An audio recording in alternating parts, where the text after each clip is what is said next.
La fotosíntesis es la capacidad que tienen las plantas de transformar la energía lumínica en energía química. Su fórmula química es 6 moléculas de dióxido de carbono, 12 moléculas de agua que producen 6 moléculas de oxígeno, 6 de agua y una de glucosa. Este proceso hace que la materia inorgánica, como el agua y el dióxido de carbono, se combinen y formen moléculas orgánicas como la glucosa. Se lleva a cabo en los cloroplastos conformados por el espacio intermembranal, estroma, ribosomas, ADN, membrana interna y externa. En los cloroplastos se llevan a cabo dos procesos, fase oscura y fase lumínica. Específicamente, la fase lumínica, también conocida como la fotosíntesis, se lleva a cabo en la membrana de los tilacoides. Inicia con la absorción de agua, rompimiento de esta por acción de la luz, y lo que produce son 2 oxígenos, 2 hidrógenos y 2 electrones. Estos 2 electrones entran al fotosistema 2, donde suben su nivel de energía brincando de molécula en molécula en una cascada de reacciones. Se forma una molécula de ATP.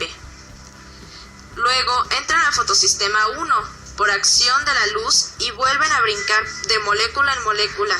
Los electrones se unen a una molécula de NADP formando NADPH, que al igual que el ATP producido se guarda para después entrar a la fase oscura. En general, los productos finales de la fotosíntesis son oxígeno, que se libera a la atmósfera, glucosa, que es la materia prima para el sustento de la vida, ATP y NADPH son moléculas transportadores de energía. Se reduce la cantidad de oxígeno de carbono en la atmósfera. A diferencia de la fotosíntesis, la fase oscura se lleva a cabo en el estroma. También es conocida como fijación de carbono o ciclo de Calvin. En esta se produce PGA, PGAL, glucosa y energía. A partir de esta última se forman carbohidratos, lípidos, proteínas, hormonas y otras sustancias.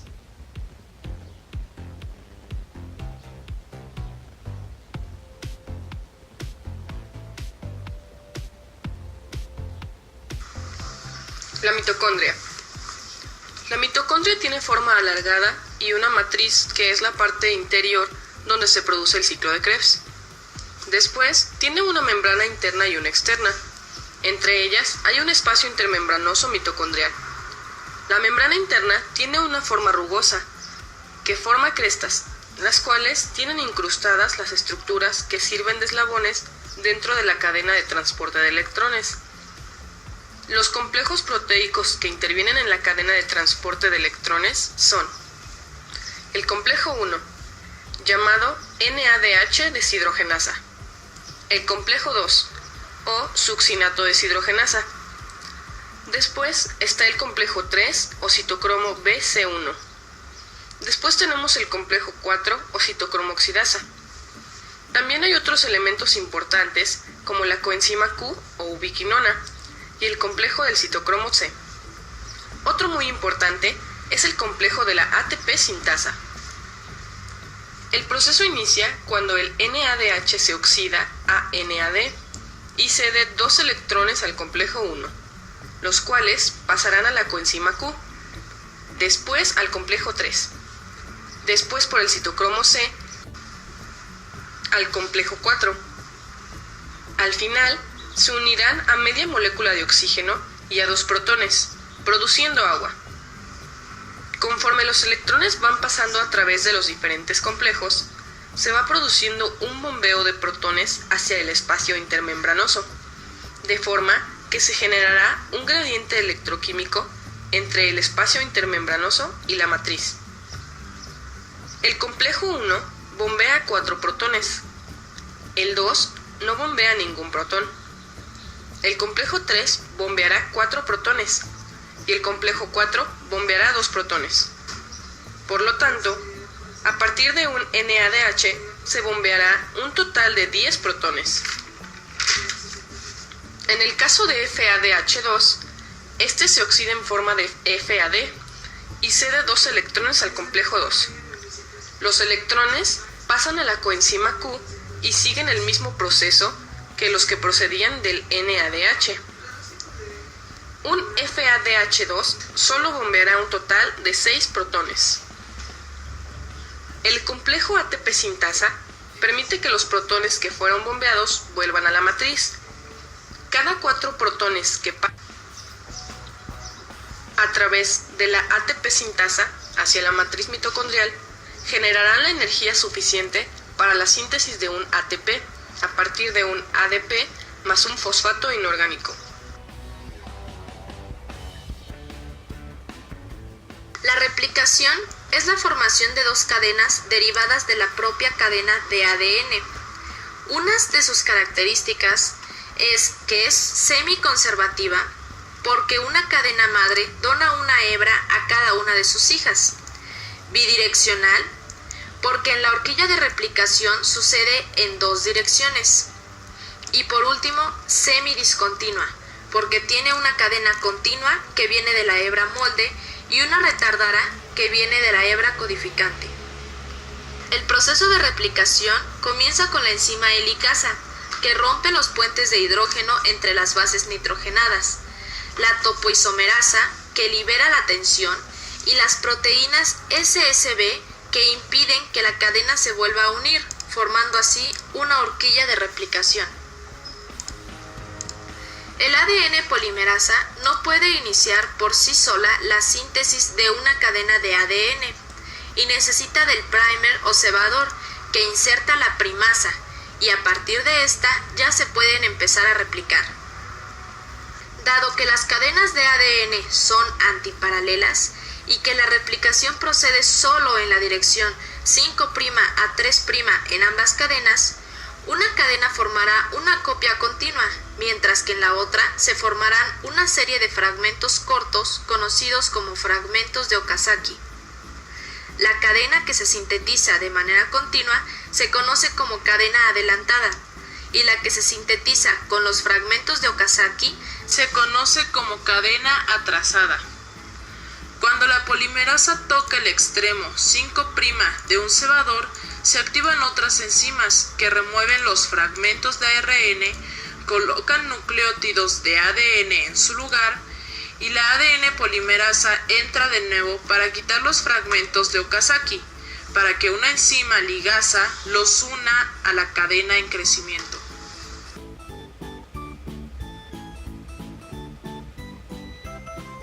Transcripción es el proceso de copiado de un gen de un fragmento de ADN. Constituye un mecanismo fundamental para el control celular y para la expresión de la información genética. Para ello, esa información debe copiarse en forma de ARN. Igual que en la replicación, existen diferencias entre procariotas y eucariotas, siendo las principales la existencia de varias ARN polimerasas en eucariotas, pero el progreso general se puede dividir en 3 etapas: iniciación, elongación y terminación. En la iniciación, el ARN polimerasa se une a una zona de ADN previa al gen que se quiere transcribir. El promotor, que regula la actividad de ARN polimerasa y por tanto regula la expresión del gen. En el caso de las eucariotas, la iniciación comienza con el ensamble de un complejo proteico. La molécula de ARN es sintetizada en sentido 5'-3'. El molde de ADN va siguiendo gradualmente desenrollado por el ARN polimerasa, que empuja los bucles de ADN formando la burbuja de transcripción. El ARN abandona enseguida el molde de ADN y este rehace su hélice. La segunda es la elongación. El ARN polimerasa continúa añadiendo ribonucleótidos complementarios al ADN mediante enlaces fosfodiéster, formando así el ARN. La última es la terminación. Al finalizar la síntesis de ARN mensajero, esta molécula ya se ha separado completamente del ADN, que recupera su forma original, y también de la ARN polimerasa, terminando la transcripción. Duración del ARN mensajero. El ARN mensajero obtenido después de la transcripción, solamente en el caso de las células eucariotas, se conoce como ARN transcrito primario, ARN precursor o pre-ARN, que en la mayoría de los casos no se libera del completo de transcripción en forma totalmente activa, lo que ha de sufrir modificaciones antes de ejercer su función, como va a ser la adición de la CAP, la poliadenización y el corte y empalme. A la adición del CAP se añade enzimáticamente una cubierta que contiene 7-metil-guanosina al extremo 5'. Esto tiene tres funciones fundamentales: proteger al ARN mensajero de ataques enzimáticos, ayuda en el corte y empalme y estimula la traducción del ARN mensajero. Luego tenemos la poliadelinación, que en la adición al extremo 3' de una cola poli-A, es decir, un tramo de ARN cuyas bases son todas adenina. El corte y empalme consiste en la retirada de los intrones, secuencias no codificadas, y unión de los exones. Y después de estos pasos, el ARN mensajero ya está listo para salir del núcleo y ser traducido.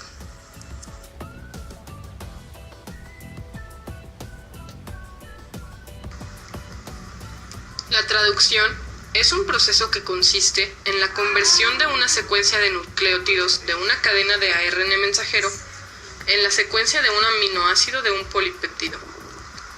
Esto gracias a la participación de tres tipos de ARN, como lo son el ARN mensajero, el ARN ribosomal y el ARN de transferencia, y algunas otras proteínas asociadas, como la peptidiltransferasa, los factores de inicio y los factores de terminación. Para el desarrollo de procesos existen una serie de agentes relevantes que participan en él. El primero de ellos es el ribosoma. El ribosoma es una macromolécula que se encuentra en el citoplasma de la célula y que está formada por dos subunidades compuestas tanto de ARN ribosomal como de una serie de proteínas asociadas a él. En la subunidad menor es donde se une el ARN mensajero y en la subunidad mayor se encuentra en tres sitios. En el sitio A, donde el ARN de transferencia y su respectivo aminoácido se unen al ribosoma. En el sitio P, aquí se forma el enlace peptídico que une dos aminoácidos y el codón de inicio AUG. En el sitio E, o sitio de salida, donde el ARN de transferencia que está en el sitio P es liberado para así tener espacio disponible en el sitio A y así poder conseguir otro aminoácido. El ARN mensajero es una cadena de ácidos ribonucleicos que contiene la información genética proveniente del ADN para la síntesis de una proteína. También, el ARN mensajero determinará el orden en que se unirán los aminoácidos mediante codones o tripletes. El ARN de transferencia se encarga del transporte de los aminoácidos a los ribosomas. Podemos destacar dos partes de esta molécula. En la parte superior se encuentran los aminoácidos transportados y en la parte inferior existe una región llamada anticodón, que es una secuencia de 3 bases nitrogenadas complementaria al codón ubicado en el ARN mensajero. En el proceso de traducción se inicia ante la presencia de un ARN mensajero.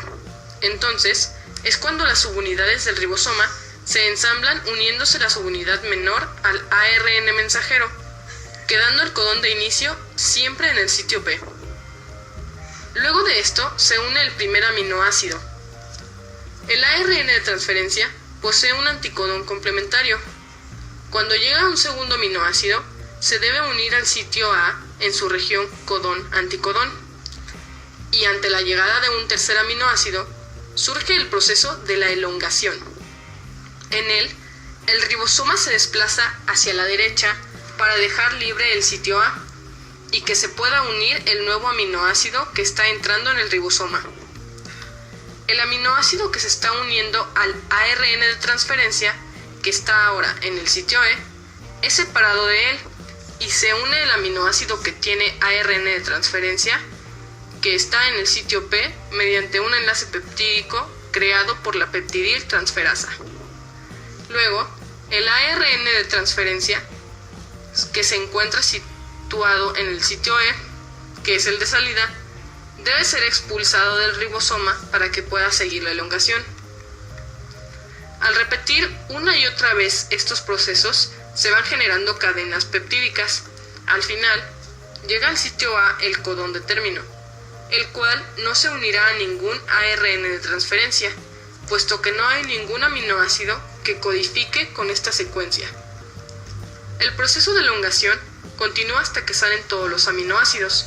Posteriormente, se disocia el ribosoma, quedando únicamente la cadena peptídica.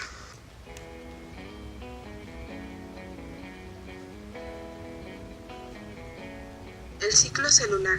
El ciclo celular es un proceso por medio del cual una célula progresa desde una división celular a la siguiente. En células eucarióticas consta de dos partes, interfase y fase M. La interfase incluye la fase G1, S y G2. La fase M comprende la mitosis y citocinesis. En la fase G1, la célula empieza a transcribir y a traducir genes, aumenta de masa y tamaño. El estado S representa la síntesis, en el que ocurre la replicación del ADN. En la fase G2, la célula sigue creciendo y se prepara para dividirse. La fase M es la división celular en la que una célula madre se divide en dos células hijas, que son idénticas. La mitosis es la separación del genoma duplicado en dos conjuntos idénticos. Por su parte, la citocinesis es la división del citoplasma, asegurando el reparto completo de orgánulos entre las células hijas. Al final del ciclo, cada célula de las células resultantes comienza su propio ciclo. La meiosis es un proceso de división celular que permite la obtención de gametos femeninos o masculinos, es decir, espermatozoides u óvulos. La meiosis se produce en las células germinales que en el hombre se encuentran en los testículos y en la mujer en los ovarios. La primera división meiótica es una división reduccional, ya que de una célula madre diploide se obtienen dos hijas haploides con la mitad de cromosomas. La segunda división meiótica, o meiosis 2, se caracteriza porque se duplica el número de células, mas no varía la carga cromosomal. La meiosis 1 se divide en profase, que en este caso se subdividirá a su vez en leptonema, cigonema, paquinema, diplonema y diacinesis, que se continuarán luego con las tres fases clásicas: metafase, anafase y telofase. Iniciaremos con la profase 1. En un inicio, el material genético se encuentra desorganizado. La profase 1 se caracteriza por una serie de eventos que se producen dentro del núcleo. El primer evento es la condensación del material genético que formará filamentos largos dentro del núcleo. Este proceso se conoce como leptonema. Luego los cromosomas homólogos se aparean y el resultado de ese apareamiento se conoce como bivalente. Ese proceso se conoce como cigonema. A continuación, los cromosomas homólogos apareados intercambian material genético en el proceso de entrecruzamiento. Ese proceso se conoce como paquinema. Los cromosomas homólogos continúan condensados hasta que se puede observar las cromátidas, obteniendo así su forma de X. Sin embargo, al formarse las cromátidas, se observarán los lugares donde han intercambiado el material genético. A estos sitios de intercambio les llamaremos quiasma. Ese proceso se conoce como diplonema y finalmente la membrana nuclear desaparece y los cromosomas se dispersan en el citoplasma. Esta última etapa se conoce como diacinesis. Al igual que en la mitosis, para el culmino de la profase no habrá membrana nuclear y los centrómeros habrán migrado a los polos celulares desplegando los usos mitóticos. Metafase 1 tiene las mismas características que la metafase mitótica. Los cromosomas se disponen en el ecuador de la célula anclados al uso mitótico por el cinetocoro. La anafase 1 se diferencia de la anafase mitótica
apoptosis es un proceso de muerte celular ordenado, provocado por ella misma o por señales externas como de tejido circundante. Algunas funciones son eliminar células dañadas o enfermas, células que no están cumpliendo con sus funciones o células que ya no se necesitan. Hay dos tipos de vías, la extrínseca y la intrínseca. Primero hablaremos de la intrínseca. Este proceso involucra tres tipos de proteínas: las antiapoptóticas, como la BCL2 y BCL-XL, las proapoptóticas, como la VAX y VAC, y las proapoptóticas BH3 only, como la BID, PUMA y BAD. Las proteínas PUMA y VAX se juntan y rompen la membrana interna mitocondrial. Cuando esta abertura surge, el citocromo C de la mitocondria empieza a salir. El citocromo C se une a una proteína de APAF1 y a un ATP. Estas tres últimas cosas en conjunto forman un apoptosoma. Para que el proceso de muerte celular intrínseco empiece a funcionar, varios grupos de apoptosomas forman un anillo, se le unen caspasas 9 y esto produce señales para que la caspasa 3 se acerque y se active, iniciando el proceso de apoptosis intrínseca. La célula finalmente muere y se rompe por completo. En la muerte celular por medio de la extrínseca, existen receptores Fas con dominio interno y externo en la membrana celular. Los ligando Fas y proteínas FAD se adaptan a él. Esto envía señales para que las procaspasas 8 lleguen a adjuntarse. Libera la caspasa 8 ya activa y en forma de tetrámeros. Esto activan tres proteínas, la caspasa 3, 6 y 7. Las procaspasas 3 son las únicas que inician el proceso de apoptosis, en el cual se encapsula el contenido celular formando vesículas, que posteriormente son fagocitadas por un macrófago, el cual se encarga de reciclar o eliminar el contenido intracelular. En la apoptosis, el contenido celular no sale al espacio extracelular, debido a que la membrana no se destruye. Esto impide que se dañen células vecinas, como lo que ocurre en la necrosis.